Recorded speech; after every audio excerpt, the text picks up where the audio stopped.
आग लग जाए इस पार्लियामेंट को, बाढ़ में जाए ये पार्लियामेंट, बाढ़ में जाए इसका स्पीकर, बाढ़ में जाए इसके सारे मेंबर। जिस स्पीकर में ये ईमानदारी ना हो कि उस इदारे का नाम ले, वो इस पार्लियामेंट का स्पीकर नहीं बन सकता।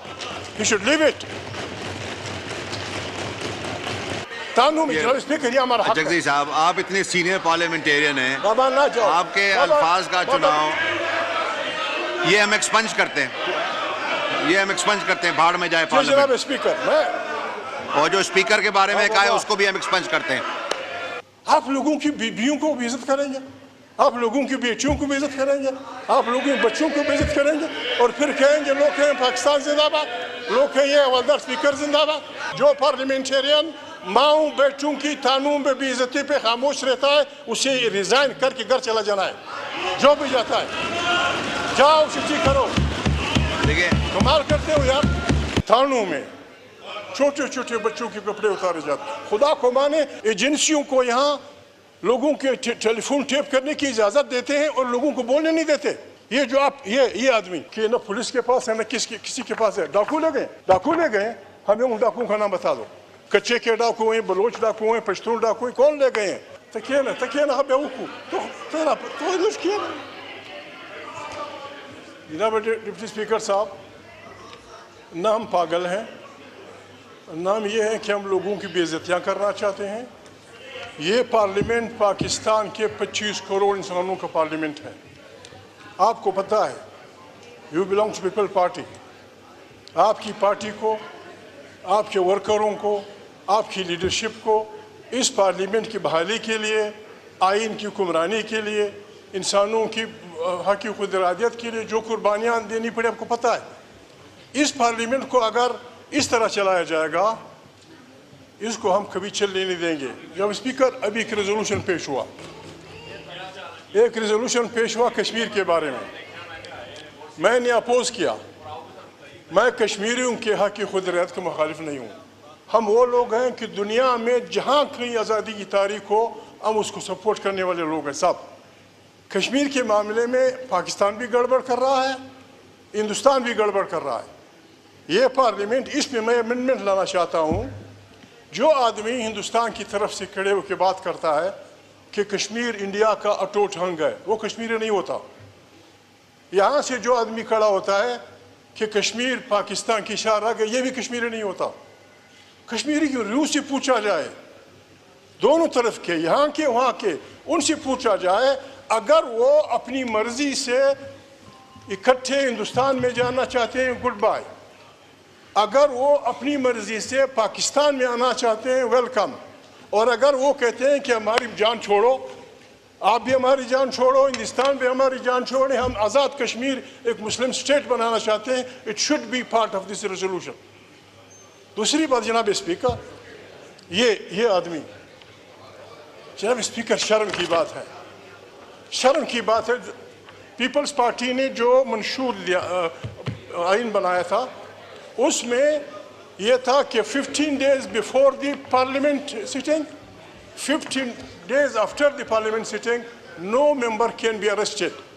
वो तो हमने बिगाड़ दिया है। एक मिनट, अली मोहम्मद तराशा, जनाब स्पीकर, शर्म की बात है। कल इस पर बात हुई,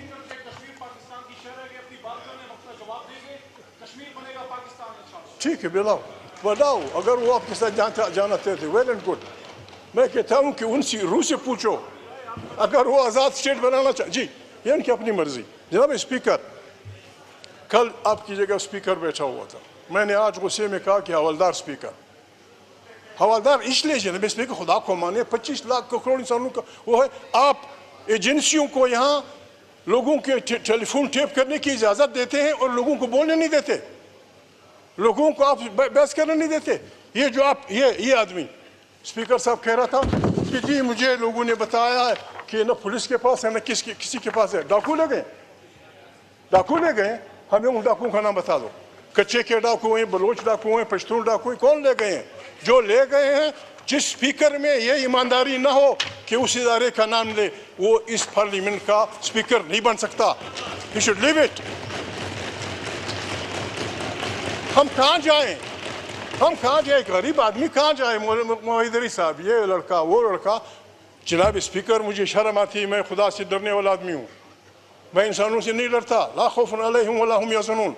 लेकिन जनाब स्पीकर, मैं कुछ नहीं कह सकता। ये जो कुछ थानों में हो रहा है, आपको पता है? आपको पता है लोगों के बहनों के साथ क्या हो रहा है, लोगों की बेटियों के साथ क्या हो रहा है? इस पार्लियामेंट में बैठी हुई औरतें हमको बताएंगी कि उनके साथ क्या नहीं हुआ। इस पे हमारी पार्लियामेंट नहीं बोलेगी, आग लग जाए इस पार्लियामेंट को, बाढ़ में जाए ये पार्लियामेंट, बाढ़ में जाए इसका स्पीकर, बाढ़ में जाए इसके सारे मेंबर। जनाब स्पीकर, आप लोगों से पूछो, खुदा को माने, खुदा को माने जनाब स्पीकर। छोटे छोटे बच्चों को थानों में जनाब स्पीकर, ये हमारा हक है। जगदीश साहब, आप इतने सीनियर पार्लियामेंटेरियन हैं, आपके बाबा, अल्फाज का चुनाव ये हम एक्सपंज करते हैं,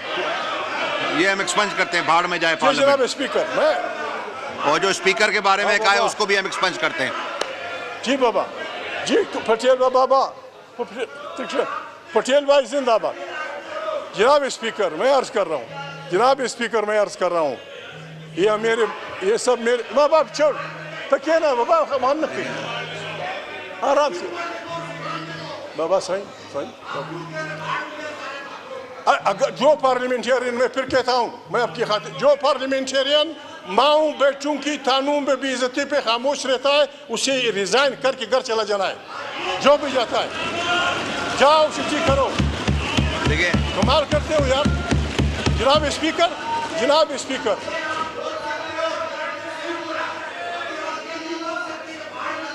जनाब स्पीकर, मैं अर्ज कर, जनाब स्पीकर, बात ये, थानों में छोटे छोटे बच्चों के कपड़े उतारे जाते, खुदा को माने, इससे जनाब स्पीकर मैं लिख के देता हूँ, इस रवैये से पाकिस्तान में ऐसी खाना जंगी शुरू हो जाएगी जिसको कोई नहीं रोक सकेगा।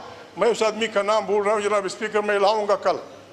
स्टालिन जब लेनिन के बाद संभाल रहा था, तो स्टालिन के एक बहुत बड़े कामरेड को राह चलते पार्टी कारकुन ने गोली मार दी। जब उससे पूछा गया कि तुमने से क्यों, मैं नाम कर लाऊंगा, मेरा वादा है। बहुत स्टालिन का बहुत बड़ा आदमी था, कारकुन ने गोली मार दी कि इसने मेरी बीवी की बेइज्जती की थी। आप लोगों की बीवियों को बेइज्जत करेंगे, आप लोगों की बेटियों को बेइज्जत करेंगे, आप लोगों के बच्चों को बेइज्जत करेंगे, और फिर कहेंगे लोग कहें पाकिस्तान जिंदाबाद, लोग कहें ये हवलदार स्पीकर जिंदाबाद। जनाब स्पीकर, ये जो आप कुछ कर रहे हैं, पटेल साहब समझदार आदमी, लक्की पढ़े भी, हमारी जो पीपल्स पार्टी के राजा पढ़ा लिखा आदमी है। सुप्रीम कोर्ट ने एक फैसला किया, बजाय इसके कि हम उसका एहतराम करें, हम इदारों को लड़ाना चाहते हैं, हम इदारों को लड़ना चाहते हैं। क्या आसमान गिरेगा, क्या आसमान गिरेगा अगर पार्लियामेंट ने कुछ सीटें दे दी इनको? क्या अभी पार्लियामेंट को आप खड़ा कर रहे हैं? ये हमारा लास्ट स्पीकर बड़ा पढ़ाकू आदमी है, हर वक्त इस्लाम की बात करता है। डज इस्लाम, क्या इस्लाम ये हुक्म देता है?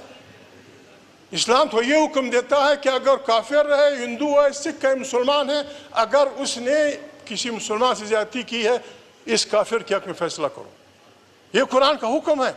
हम कुरान को रोजाना उठा के सर पे पढ़ते हैं और खुद अपने मुल्क में लोगों की बेइज्जती करते हैं। जनाब स्पीकर, ये पार्लियामेंट में हमें अजीज है। जी जगदीश साहब, वाइंड अप कीजिएगा, बहुत सारे लोगों ने पॉइंट ऑफ ऑर्डर पे बोलना है। वाइंड अप करो जी। जनाब स्पीकर, अगर कोई चाहता है कि ये मुल्क चले और ये मुल्क कौमों की कतार में सर उठा के चले, तो आसान सा फार्मूला है। आप सिंधी हैं साईं, आपको पता है इस मुल्क में हम 4-5 भाई रहते हैं। अगर किसी को ये मुल्क अजीज़ है, आए हम सब फौजियों समेत, आए हम सब अल्लाह के सामने अपने गुनाहों की माफ़ी मांगे और ऐलान करें कि इस मुल्क में पार्लियामेंट की बालादस्ती, आइन की बालादस्ती होगी। दूसरी बात कि सारे मसाइल इस पार्लियामेंट में हल होंगे, खारजा दाखिली पॉलिसियाँ और सिंध के वसाइल, बलोच के साइल वसाइल, सराय की वसेब की ज़मीनें जो कुछ हैं, पंजाब की जो नियामतें हैं, पश्तूनख्वा वतन में जो अल्लाह ने पैदा किया है, उस पर आइनी तौर पे सिंधी का, बलोच का, सराइकी का, पंजाबी का मलकियत आप तस्लीम कर लें। जरदारी साहब हमारे प्रेसिडेंट हैं, उन्होंने पहले भी बड़ी हिम्मत की है। 18th अमेंडमेंट वो लिख लें इस पार्लियामेंट को, कि आज से सिंधी वसाइल पे, बलोच वसाइल पे, सराइकी वसाइल पे, पंजाबी वसाइल पे, पश्तूनख्वा के वसाइल पे वहाँ के अवाम का हक होगा। जनाब स्पीकर, ये पाकिस्तान सर उठा के चल पड़ेगा, और अगर ये आपका प्रेडिसेसर इस तरह चलाएगा जनाब स्पीकर, हम इस पार्लियामेंट को इस तरह चलने नहीं देंगे। God bless you.